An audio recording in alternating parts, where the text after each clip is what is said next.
তুমি মেসেজ দিতে দেরি করলে বা মেসেজ সিন করতে দেরি করলে বা ফোন ওয়েটিং এ পেলে, যে মানুষটা হুট করে রেগে যায় সেই মানুষটা তোমাকে ভালোবাসে। যে মানুষটা সারাক্ষণ তোমার সাথে কথা বলার জন্য ছটফট করতে থাকে, রাত জেগে থাকে, তোমাকে নিয়ে ভাবতে থাকে, স্বপ্ন দেখে, একটু আড়াল হলেই ফোন করে কিংবা অস্থির হয়ে যায়, সেই মানুষটাকে যদি ভুল ভাবো তাহলে তুমি তার যোগ্য হতে পারোনি। যে যাকে যখন চায়, যে মুহূর্তে চায়, যে সময়ে চায়, ঠিক সেই সময় মানুষটাকে না পেলে রাগ হয়, অভিমান হয়।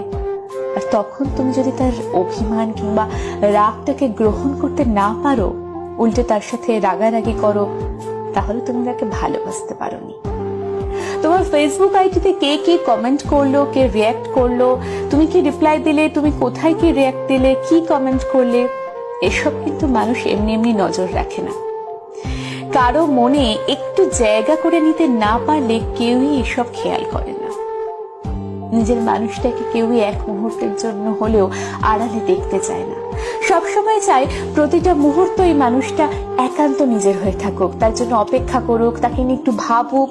মানুষটা যেন একান্ত নিজের হয়, যার সাথে থাকবে না অন্য কারোর যোগাযোগ। এত মানুষ থাকার পরও কেউ একজন তোমার উপর রাগ অভিমান করে, আর এটা যদি তুমি বুঝতে না পারো কিংবা বুঝেও যদি না বোঝার ভান করে থাকো, তাহলে দেখবে কোন একদিন মানুষটা তোমার উপর রাগ অভিমান করছে না, মানুষটা বদলে গেছে। মানুষ তখনই বদলে যায় যখন সে তার রাগ অভিমানের মূল্য পায় না। প্রতিবার নিজেই নিজের রাগ অভিমান ভাঙাতে হয়, তখন সে ধীরে ধীরে রাগ অভিমান করা ভুলে যায়। মানুষটা ভিতর থেকে তখন একটু একটু করে মরে যায়। এত মানুষের ভিড়ে কেউ তোমার উপর অধিকার খাটাচ্ছে, তোমাকে চোখে চোখে রাখছে, তোমার ভুল ত্রুটি বলে দিচ্ছে, আর এইসব যদি তোমার বিরক্ত লাগে, তাহলে তুমি তার ভালোবাসা পাওয়ার যোগ্যতা অর্জন করতে পারোনি। তাই নিজের কাছের মানুষটাকে মূল্য দাও, নয়তো দেখবে কোনো একদিন এই বিরক্তিগুলো খুব মিস করবে।